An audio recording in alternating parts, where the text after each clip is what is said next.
This is a Rogue Media Network production.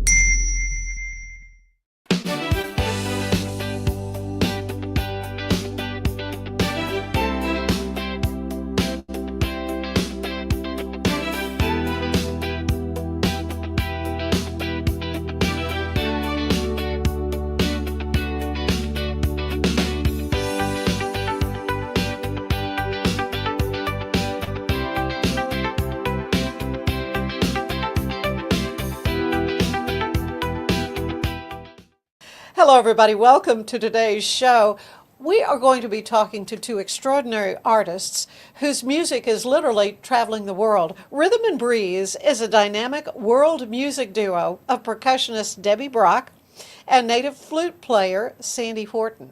Their debut single, Singapore Sling, released in July of 2025, quickly climbed to number 2 on the One World Music Radio July charts, competing across all genres of music, classical, jazz, new age, world, and beyond. So we are thrilled to have the two of you here. Sandi, you've been on the show before. I've been interviewing you for quite a long time and enjoying your music, your flute music, native flute. Our first chance to visit. Debbie, welcome to the show. You. First of all, tell me a little bit about how you teamed up. Well, it all started. Debbie came to hear the Heart of Texas Native Flute Circle. We advertised in the newspaper. We used to meet at the Art Center Waco when it moved into its new location. And she came to hear a concert. And we immediately hit it off just like 20 years ago when we knew each other. You knew each other before, so tell me about that. We hadn't seen each other in 20 years. Oh, I thought really? she lived in Chicago or somewhere. I didn't know where she Really? lived. And all of a sudden there's Debbie. I go, Debbie? There's She goes, Debbie. Sandi? There's Debbie, yeah. And then she started playing the native flute and bringing her drums, and it just happened. Well, I'm excited to share with everyone your music, and you recorded 3 different numbers we'll be seeing throughout today's show. But Debbie, tell me a little bit about yourself. Now, you were both music teachers, is that right? Correct. I was a band director, then I was a clinical psychologist, and then I was taught psychology. And so when I went back to the native flute thing with Sandi, we just picked up, like when we were teaching back at Temple High School, we used to work there, and we used to cut up there, and so we just started cutting up again, and we met, and so she strong-armed me into kind of playing flute, because she went, here's a flute.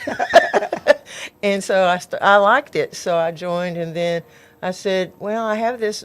She asked me if I had my drum kit, and I sold that because I had moved it so many times. And so I said, no, but I have this electronic one. So we started playing around and doing different kinds of things and ad-libbing a little bit, and thus we started Rhythm and Breeze. So how long ago? Have you? 2 or 3 years. Oh, so it's been a little while. Yeah, little while. So, but the recording. So, how many recordings have you done, or is you've done one? We've Okay. only done one. The first time we played at a festival was a year ago, October, Yes. at Medicine Park. We were just jammed at our little flute circle things, nothing for anybody else, just for ourselves. And then we were invited, everyone's invited to play at Medicine Park, Oklahoma Flute Festival. And so we went, and that was the first time we'd done our show. And we didn't have a name or anything. And everybody says, y'all need a name. You need a name. Because we were on the program. We just said Sandi Horton and Debbie Brock. Right. And they said, y'all should be playing places. And we were going, okay. And so we came home after Medicine Park, and somehow we got the name. We went to, we played, the first time we played Singapore Sling was at Texas Music Cafe. Yeah. Oh, okay. And the good. audience just loved it. We were just sort of ad-libbing a little Yeah, we're just making it up. And so then from there, it just gathered Awesome. some momentum, and we're working on playing at the World Flute Convention in July, and we're working on some more music and going to look at playing at some more places and things. So. Yeah, so Singapore Sling is a little bit of homage to your time together as college students. Yeah, because we used to drink Singapore. Because this little flute, it's from Indonesia, and and I just called it, it's a Suling flute, and I just started playing the song, and it didn't have a name. It just said Suling's First Song. And then after we started playing and she added the percussion, it started sounding really kind of cool. And somehow we said, it sounds like Singapore. And then we started talking about drinking Singapore slings, and the song was born. Of course, it's called Singapore Sling on the radio, but on Insight Timer, where you hear a lot of my music, I called it Island Jam, because Insight Timer is a free meditation app, and it's to help you relax. And so, in the picture is of an island with the palm trees blowing and everything. So as people listen to it, because she has this real soft little beat that can be relaxing, and so it's named Island Jam on that venue. But this single, Singapore Sling, as I said, is number 2 on the One World Music Radio charts in all genres. That's just incredible. What did this recognition mean to the two of you? And were you surprised? Yes. Very. Yes. I was just hoping to make the top 100 or maybe the top 20, because my solo albums had made the top 20 and the top 10, and I thought, well, maybe our little duo, maybe we'll get the top 20 or something. And then all of a sudden we were number 2, and I kept looking at the chart and reading all the names in the top 20, because they have the list, the top 20, the next 20, the next 20, the Sure, next 20. yeah, who you're competing Yeah, against. and I was just totally shocked. So when you're creating music together, what comes first, the rhythm, the melody, or a story you want to tell? That's a hard one. Yeah, that's kind of hard. Usually I have the melodies, the songs that I've already written, and she'll hear them, and then she comes up with, so it changes my songs, because she hears them one way, and she'll start playing something when we're jamming, and my songs are usually stories. They, each one's written, I have about 200 songs now, and I don't even remember them. I just write them down and put them in a notebook, and then I try them out at the flute circle, and then sometimes she'll start playing, and I don't know. It's just a collaboration, because she'll play part of it and then I'll hear something, and sometimes I'm just thinking around playing something and she'll come up with something, but it's goes both ways. Yeah, I hear her, she does these really cool rhythms that I haven't even thought of, and so I have my notes, but I change the rhythm to match what she's doing. So that's how we collaborate. We just go back and forth. She'll hear my melody, and it'll give her an idea, and then I'll change my melody to match her idea, and we keep going back and forth. But we read each other. We have so much fun. You should see some of the stuff we do. A lot of it surprisingly is nonverbal. I think it's just that our history of music and working together back in the dark ages in the temple, we just sort of have a nonverbal communication with the music, and knowing when to stop, or when we're gonna okay, we're done. Right. Kind of like an artist, a visual artist. I asked one once, when do you know it's finished? Yeah. It's like, when I can't paint one more thing. Well, our songs are never finished, because every time we play them, they're different. They're different. And sometimes we read the audience, and sometimes we're just how we feel. Yeah. And sometimes, like, at the end, our nonverbal, we'll play, and I'll go bump, she'll go bump, and I'll go bump, bump, she'll go bump, bump, bump, and I'll go bump, bump, bump, bump, bump, and she'll go bump, and then I won't play again.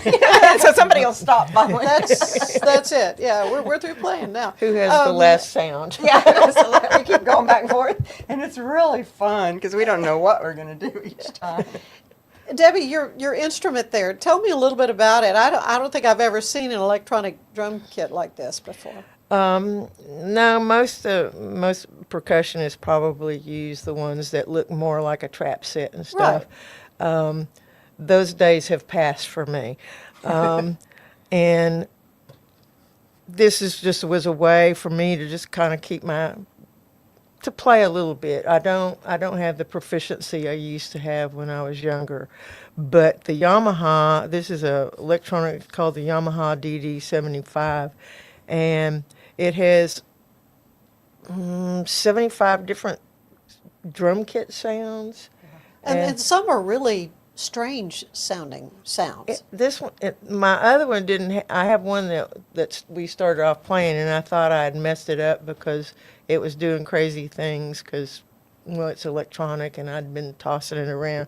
So I got a new one, and this one does far many more things than the old one. It has things that like animal sounds on it. What? Yeah, Well, that should really help with what y'all do. and gongs. Oh, yeah.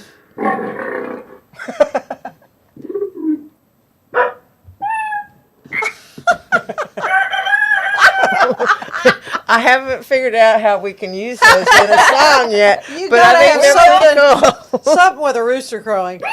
Yo, get up! Get up, get up!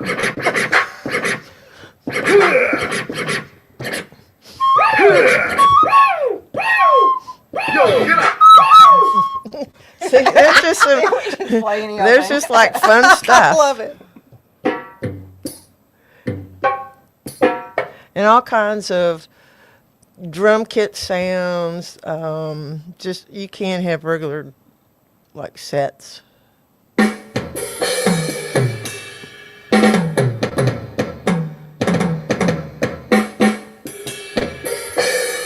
And it has pedals where I can do the hi-hat and the Oh, yeah. and the bass drum and things. And Well, I mean, you know a lot about percussion. So where did you study? Did you?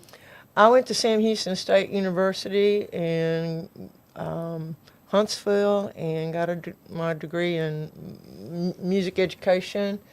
And I taught band, and I was the percussion specialist for a long time. Wherever it got hired, it was because I was a percussionist. And this was right at the forefront of show bands at halftime. So having a percussion line and doing all those things. And in Temple, we usually went to All-State and went to the playoffs and things like that. So I had a lot of experience choreographing and writing for them. And I used to I started playing professionally when I was 14 in Houston. Playing drums? I- Yeah, kind of unusual for girls. I mean, really. Back I mean, in those Karen days, Carpenter, yes. I think When she's I- the first one I can think of that, you know. When I was oh, a girl playing 12, drums. when I was 12, I went to try out for band, and my brother was trying to get me to do something else, and I just went, no, that was the peak of the Beatles, boy. No, I'm going to play drums. And You and Ringo Starr. Yep. And there was a whole lot of people that were trying out, and I had a band director at that time at my junior high school that was a percussionist, and he showed us how to play a drum roll and probably something like a flamadiddle or something, which are rudiments. And he said, practice, and then he went, perform. And he went, you. And I was one of the yous. Awesome. And so I started there, and he was a good influence. And then I got a drum set and I started playing at 14 in a country western band called Debbie and the Dads.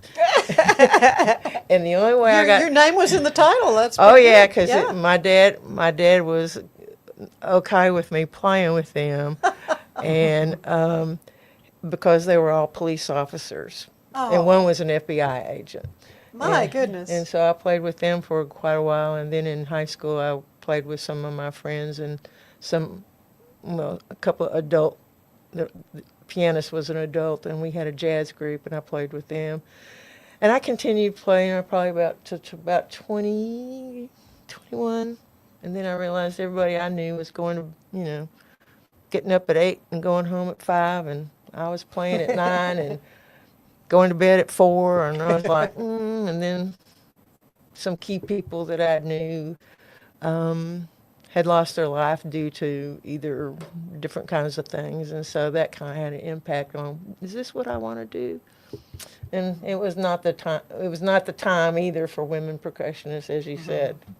So I decided, okay, I'll go North Texas and go to North Texas and see how I compete with the big boys, and found that out and decided that going performance was not my thing. I like people much University of more. North Texas is a professional musician school. Yeah, I mean, yeah. It is top. Yeah, Notch, but yeah. it allowed me to, I'd always been a big fish in a little pond, so I wanted to see if I was a fish at a big pond. Big pond. And there was about 5 guys that were better than me, but the gap was pretty big, and so I tried doing the 8 hours in a practice room and went, not my thing. Yeah, I that's how you find out. I like my percussion ensemble. I like interacting, so I left and went back to music and got a band directing job and moved from on there and did that for about 13, 14 years, and then started losing my hearing, so that guided me toward doing something else. Okay, so yeah, I mean, in life we all pivot and move to new things. When we come back, we need to take a break, but when we come back, I want to talk to Sandy some more about her journey with the native flute. So some wonderful music ahead, and we will be hearing Singapore Slang, your number 2 chart-topping almost hit. So stay with us. There is more of the show ahead. It's football season, and we can create your outdoor tailgating spaces that is actually a part of your home. Bifold doors that tie in the inside and the outside, and you can gain anywhere from 1,000 to 5,000 square feet living space, all while taking in the big game poolside. Call us at Gather & Co. Kitchen and Bath, where we can create your unique tailgating space. Central Texas since 1889, TFNB Your Bank for Life takes pride in being more than a bank.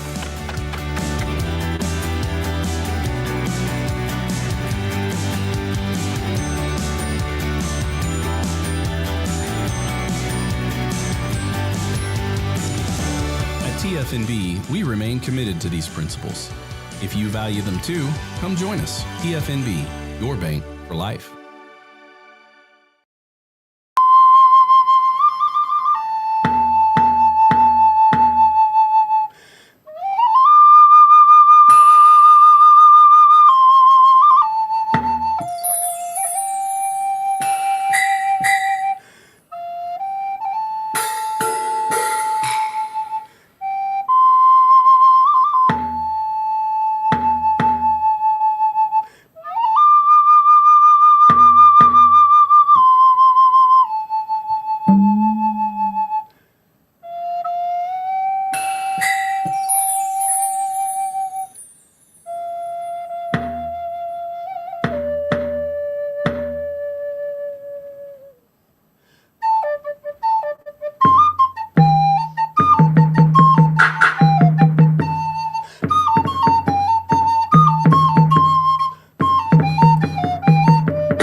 Ready for a better kind of primary care? At Patient First Direct Primary Care, you get unlimited office visits with same-day or next-day availability. And instead of rushed appointments, we take the time to actually listen. There are no insurance hassles, just clear, simple care. You can reach us by phone or text because access shouldn't be complicated. Our practice has expanded to include Medicare-age patients as part of our direct primary care model. It's a fresh alternative to the traditional insurance or government-driven systems, care that finally puts you first. For more information, go to patientfirstdirect.com.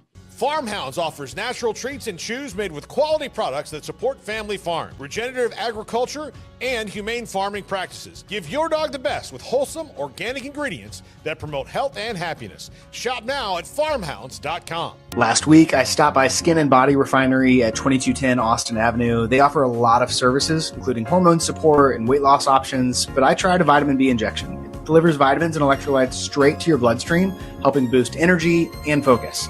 They also offer advanced facials and skin refreshment treatments that help reset your skin when it's feeling dull or just a little bit off. It's the kind of place you leave feeling better than the moment you walked in.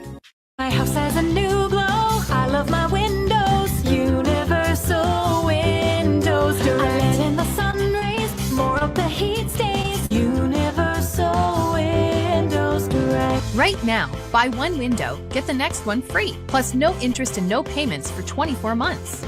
I love my windows. They've got that brand new home effect. Universal Windows Direct. The reason that their service is outstanding is because the people they have working, behind the desk and the folks working out in the garage, taking care of business.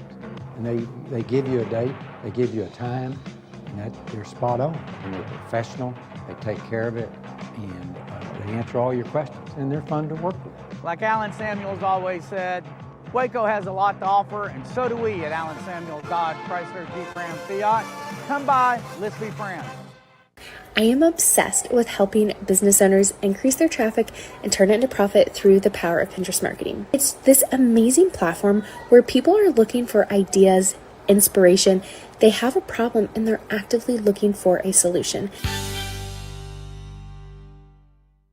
And we're back with Debbie Brock and Sandi Horton, who are Rhythm and Breeze, a wonderful duo that is just setting all kinds of records in the music world. Sandi, as I say, we've talked many times about your love for native flute. How did that start? Well, it was kind of by accident. I was going to a church retreat in Mo Ranch, and we drove through Fredericksburg and went in the music store there, and I saw a native flute. I didn't know what it was. I just picked it up and blew it, and I liked the sound of it, and it came with instructions, and we're on our way to a retreat, and I thought, perfect. At the time, I was playing in a classical music group called Silver and Ivory with Jana Miller on piano, and I was on the silver classical flute, and we were touring around playing that kind of music. And I saw this little flute, and I thought, oh, this would be kind of fun, just for fun. And so I bought it, and then years later, I saw that there was a flute circle of native flute players in Waco, Texas. Really? It was advertised in the Waco Trib, and I thought, well, I'm going to go to that. So I went to it, and there were these players from all over Texas. I had this one little tiny flute that I didn't even really know how to play much. They had whole bags of flutes, and I'm going, people play these things? And they all played them, and there's festivals for these things? And I go, oh, it's like a whole group. Like if you're a card player, you get with card players, or if you're a country musician, you get with country musicians. And I thought, here's a whole group of people that love music.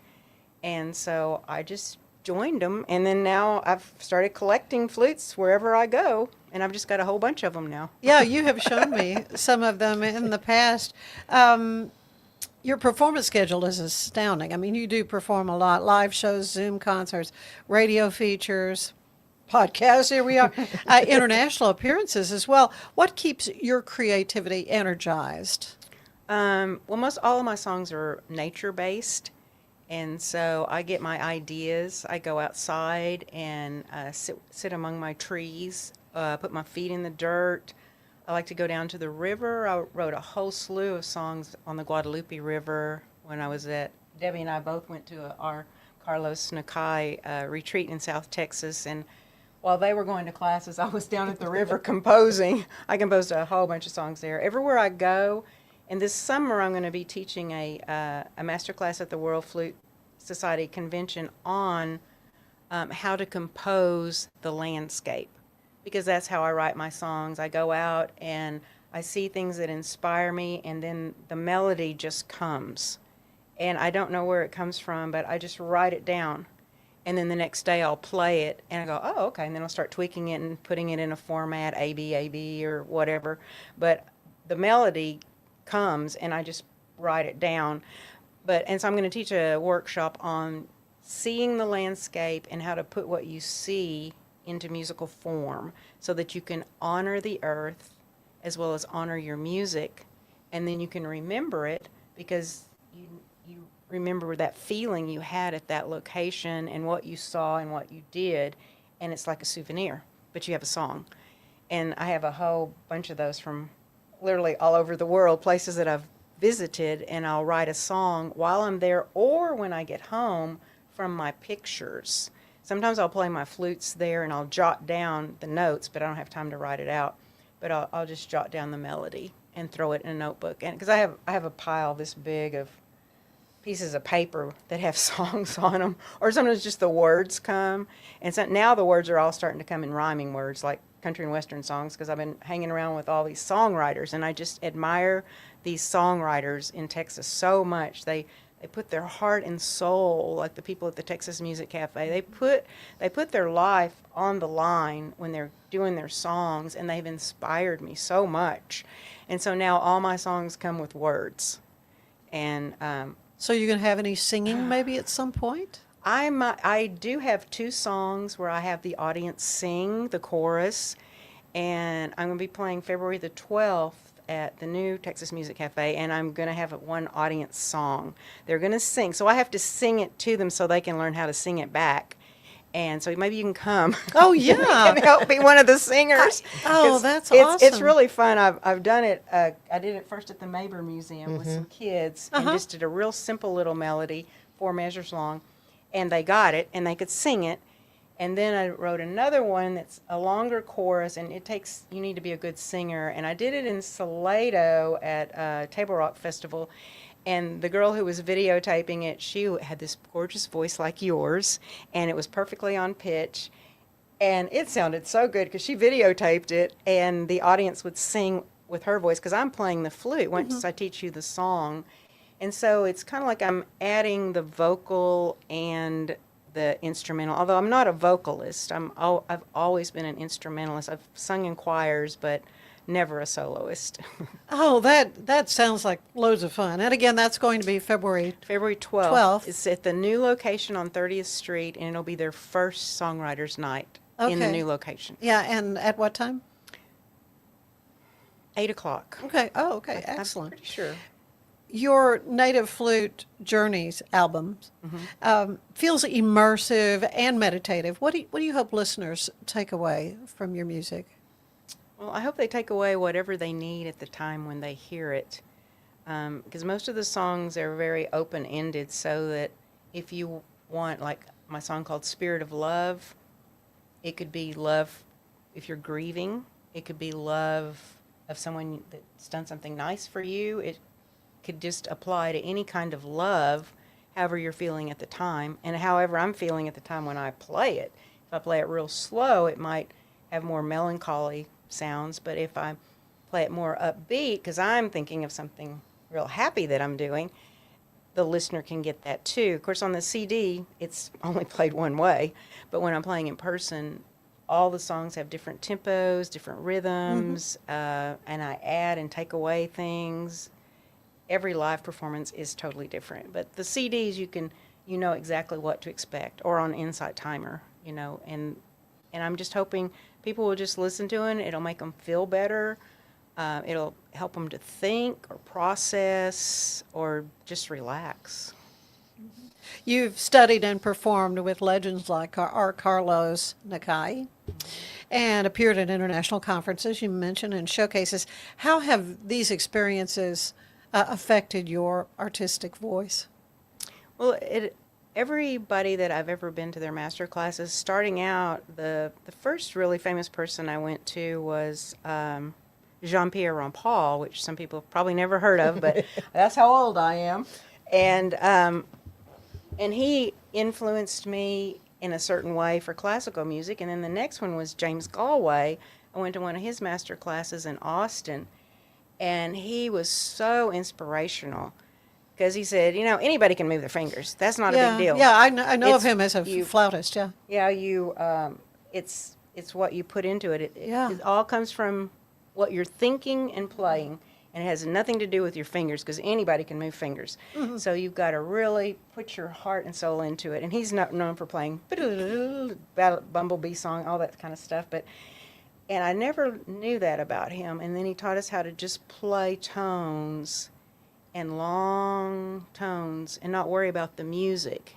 The sound is the most important thing, and what you're able to express in the sound, because you can always just learn music, but to get all that, the technique of the sound. And so he taught me that, and Nakai taught us to play. He said, and I wrote a song called "Play Like a Child," play like the wind blows, because he says you just have to just have fun with it. It doesn't matter. Your heartbeat changes. The beat of your song can change. You don't have to have a steady beat like classical music, although he plays with symphonies and he's real good too. But he said when you're doing your own music, you just let your heart decide what it wants to play, and that's what you play. And it doesn't have to be what you set out to play. And to me, that was very inspirational, just to everyone find your own songs. In the native flute culture, we call it our heart songs. And everyone plays their own songs. And you can play someone else's song, but you would play it a little differently than they would. Or you can add to it or take away from it. So that everybody I talk to inspires me, even the people who are beginners, when they're just talking about how they're playing something, they might play something that I've never thought of before, and they inspire me. So I get inspired by all musicians, from beginners to the Galways and Nakais, and the singer-songwriters and the guitar players. I mean, every musician I hear gives me something, because I can always learn from every person I hear, because they all do it differently. Mm-hmm. Yeah, we're all unique, like snowflakes. Yeah. Yeah. Debbie, percussion. You mentioned heart songs. The percussion is the heartbeat of music. How do you approach rhythm when you're working with the native flute, which has such an organic kind of emotive drive to it? When I listen to Sandy and what she's playing, I think in terms of accompaniment, not being the star, but something to add to and enhance what she's doing, to tell the story, if you will.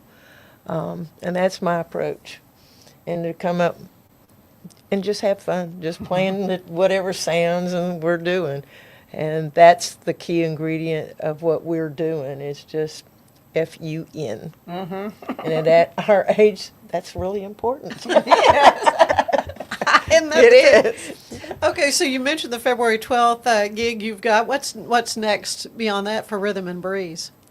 Our biggest thing is the World Flute Conference. That's the end of July. Okay. And we'll be playing in the afternoon concert series, and we'll do a 30-minute show. Where will that be? It's at the University of Wisconsin in Eau Claire. And it's a beautiful, beautiful campus. They had it there 2 years. They only have it every 2 years. And there will be players from all over the world playing all styles of flute. There will be silver flutists playing classical. There will be native flutists. There'll be people. That's where I got this thing 2 years ago. The lady who played it, she won Best Album of World Music. And she was playing this little flute, and I loved it. So I bought it from her, one of these from her. And everybody will be selling them. Now it's Singapore Sling. Right? Yeah, now it's playing Singapore Sling. It's magic, the magic flute. Yeah, it's a magic flute. No, I interrupted you. Oh, that's it. That's it. So that's where we're going in Wisconsin in July. And we'll play, and we'll get to hear all these musicians. They're so inspirational, because some of them, they're just so good you just can't even imagine. I listen to some of them on YouTube, and I go, oh my gosh, we're sharing the stage with these kind of people. Of course, they're mostly the nighttime performers who are just on tour all the time. And it's just so amazing. And then they'll be also teaching the master classes that we can go to, and then they'll let us play together, and everyone there is a flute player, pretty much. There'll be some audience, but most everyone there'll be hundreds of people, and they all play some kind of flute. Do you find percussion groups kind of like our flute players, or not? They are there, but I haven't explored that avenue. Just haven't. Yeah. But I don't know. I think I think there is one drumming group that's going to be. Yeah. I know that I'll go to it. I just don't know anything about it. Well, your music, I mean, do you have Native American blood? Either of you, I gotta ask you. Yeah, I have. My grandmother's grandfather's mother was a full-blood Native American. Really? And so that's quite a few generations back.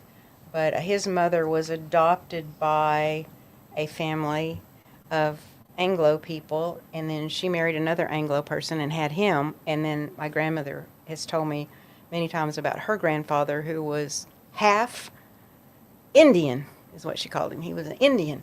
And so I've always heard these stories, and we've kind of traced the history back, and I finally found out where it came from. It was his mother, and she was adopted. So I have just, my grandmother told me, she said, Sandy, you have a half a pint of Indian blood in you. I'm a half pint. And for me, it's no. But you certainly get the feel for everything I've ever heard, of this kind of music. I mean, I can just imagine you in full Native American dress, doing this music. Yeah. Yeah, I like to dance and do all kinds of stuff with it. Well, what is the best way, if folks are new to this kind of music, to find your music? How can they learn more about Native American flute music? Well, on Facebook, there's a lot of sites. If you just put in Native flute music or Native American flute, there are so many pages that people have put on that have thousands of followers, and then people put their songs on there, and you can listen and find out the people you like. Yeah. And then they have pages, and then you can go to their pages, and of course they're all over, all the platforms, Spotify and all those places. But you have to know who you're looking for. So Facebook's a really good place. Mm-hmm. What else? Music can be entertainment.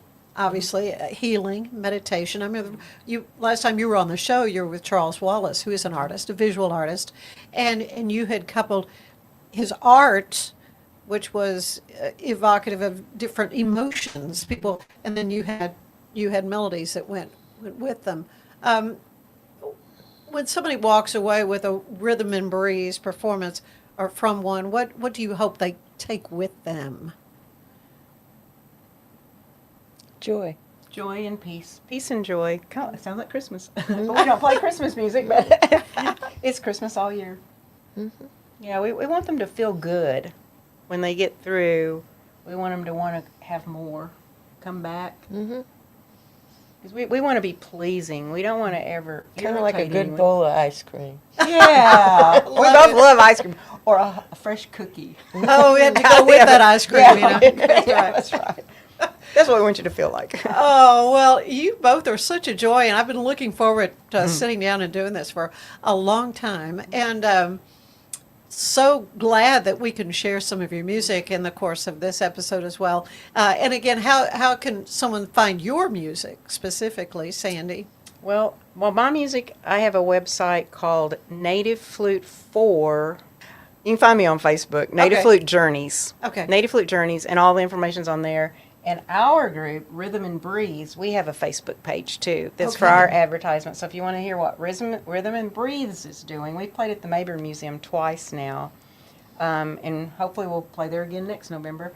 I don't know. But anything we do in Waco, it's going to be on that page, or anything we do anywhere. We'll probably put this podcast on our page. Sure. Yeah, please do. Please do. Yeah. Well, you are both a delight. Thank you so much. All the best in what you're doing, and continue to create and perform. This is awesome. Appreciate you both, Sandy, Debbie. Thank you. Stay with us. There is more of the show ahead. Central Texas since 1889, TFNB Your Bank for Life takes pride in being more than a bank.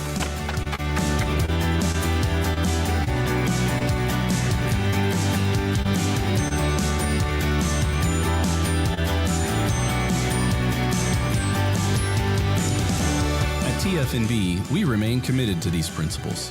If you value them too, come join us. TFNB, your bank for life. For over 2 decades, I've come to Allen Samuel's shop, especially for trucks, because I've been very satisfied with the performance of those trucks. I think the strengths of Allen Samuel's is obviously in their customer service and obviously taking care of your vehicle after the sale. Like Allen Samuels always said, Waco has a lot to offer, and so do we at Allen Samuels Dodge, Chrysler, Jeep, Ram, Fiat. Come by, let's be friends. This one is played on a sycamore flute, and it's a Native American style flute. It has the 6 holes in it, and I called it Anunnaki. It's the offspring, Prince Anunnaki. It's from the Sumerian god of the sky and the goddess of the earth. And Debbie has a really cool little percussion part with some singing bowls, so you'll sound like you're kind of out in the area where this song could have been written, but it was written in my bedroom. Okay.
It's hard to find supplements that work. No, thank you. Plant-based supplements made from the Earth's most powerful plants for your immune health, gut health, workouts, and more. Find out more at auraorganic.com. It's the Restore Clarity Focus Patch, my little secret weapon for staying sharp, focused, and on task. Each box comes with simple instructions inside, so you always know exactly how to apply it. Each patch lasts for 3 days. I love that I can wear it all day. It's football season, and we can create your outdoor tailgating spaces that is actually a part of your home. Bifold doors that tie in the inside and the outside, and you can gain anywhere from 1,000 to 5,000 square feet living space, all while taking in the big game, poolside. Call us at Gather & Co. Kitchen and Bath, where we can create your unique tailgating space. Did you hear what this is going to be? Well, if you're driving down Lakeshore Drive towards I-35, that old Kmart building that most recently was a call center, right there next to Cracker Barrel and Starbucks, it's turning into an Academy Sports and Outdoors. This is the second location in the greater Waco area. No firm opening date yet, but you're going to start seeing remodeling work happening really soon. Waco, are you excited about a new Academy coming to town? My house has a new glow. I love my windows. Universal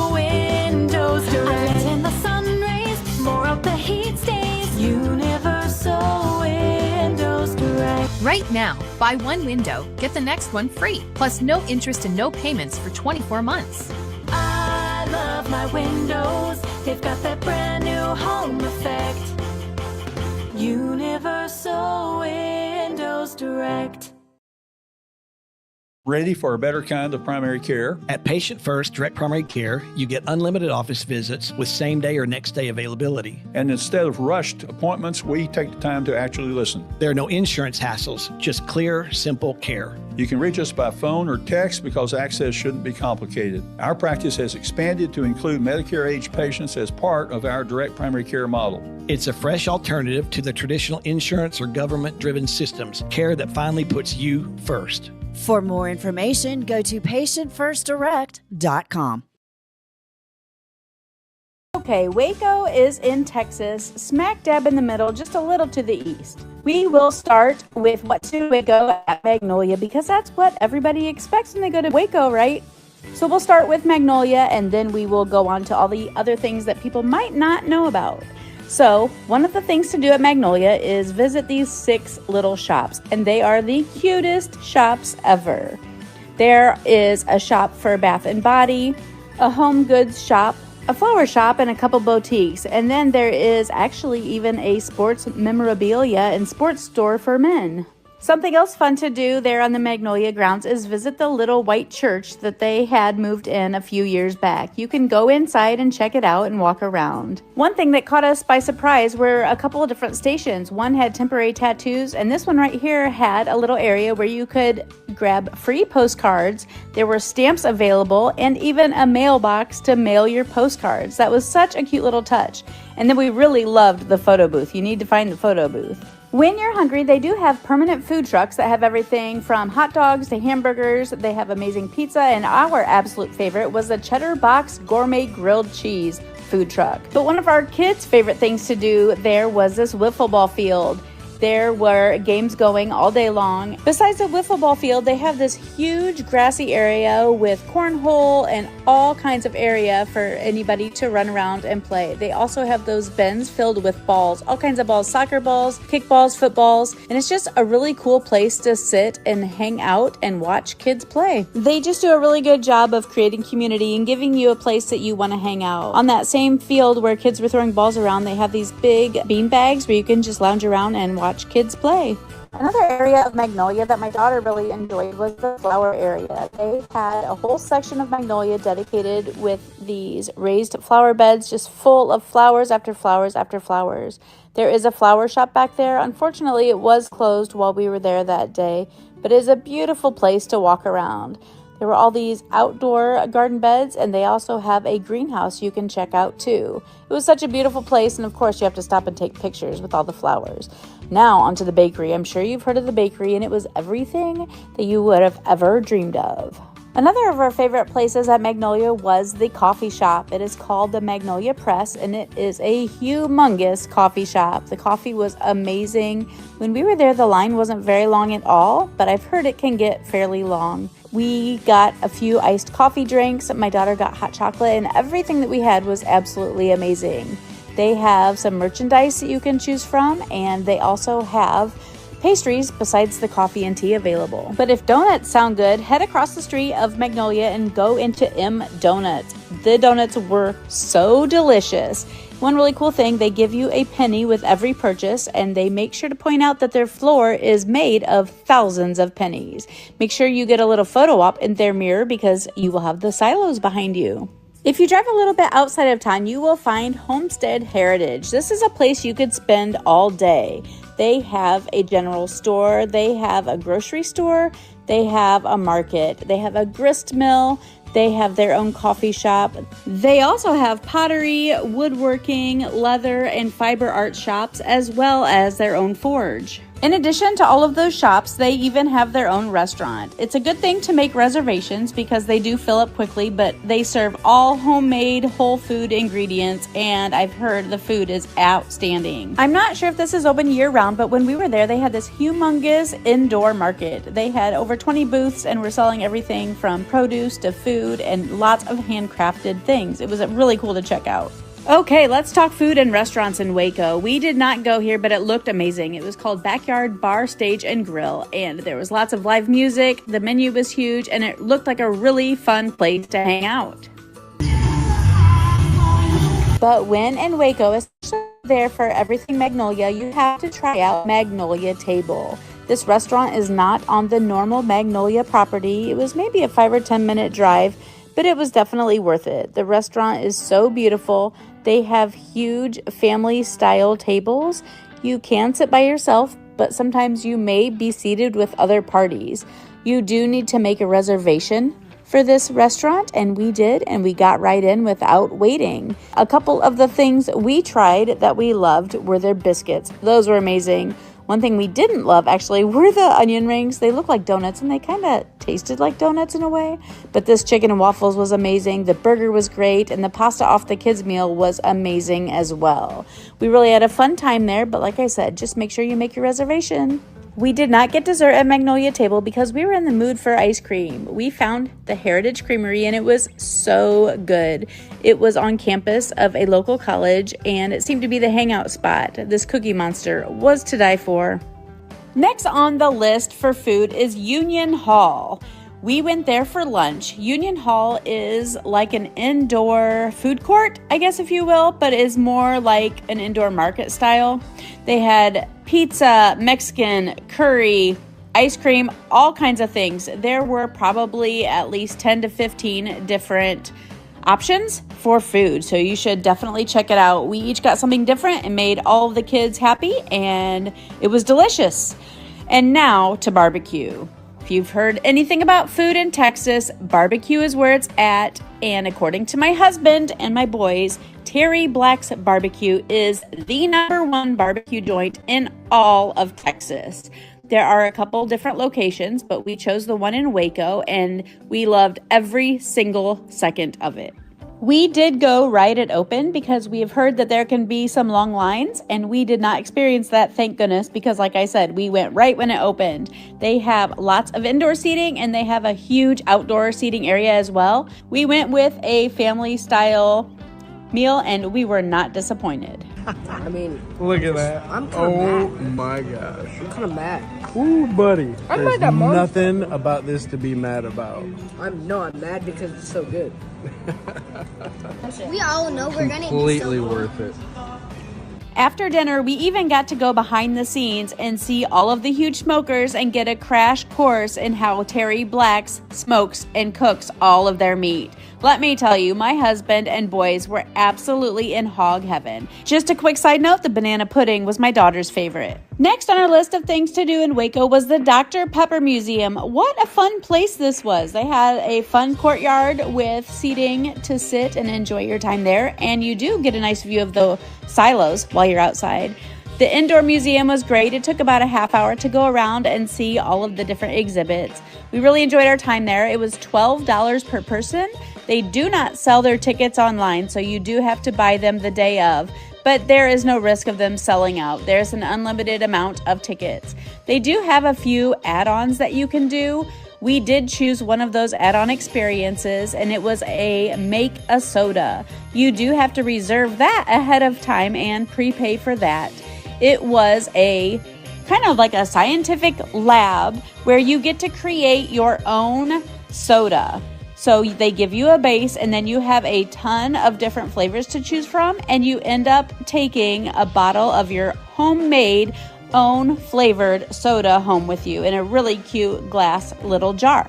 We had so much fun there, and the Make a Soda experience was definitely worth the extra $20. Now on to a national park. The Waco Mammoth National Monument is located in Waco, and it is free to enter the park, but there is a small fee if you want to go into the dig area, which I highly recommend. You get to go into an archaeological dig site. It's $6 for adult and $5 for kids, and we maybe spent about 30 minutes at this location, but it is great if you do have a national park passport book because you need to add that stamp. And last but not least of our things to do in Waco was to visit the Branch Davidian complex. It was not open to the public. I don't know if you remember, but about 30 years ago, there was a cult living here that was overtaken by local law enforcement. There was a month or two standoff, and not very good things happened here, but it is a lesson in history and a part of our history in the United States. Finance is evolving. Automation, data analytics, and AI are reshaping what finance teams do every single day.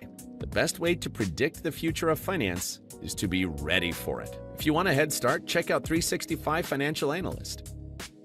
Our next song we have called Singapore Sling, because Debbie and I met right after we had graduated from college, and we used to drink Singapore Slings. And so I bought this little flute at the World Flute Conference last year, and it's made in Indonesia, and it's different than a Native American flute. It's called a ring flute or a fipple flute. It has a little ring. It just has a little hole here. And so you have to blow in this one little hole, and it only has 4 holes that are kind of oddly spaced. Anyway, this is the first song that this flute wrote, and Debbie wrote a wonderful percussion part to it, and this is our first recorded single, Singapore Sling.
This is a Rogue Media Network production.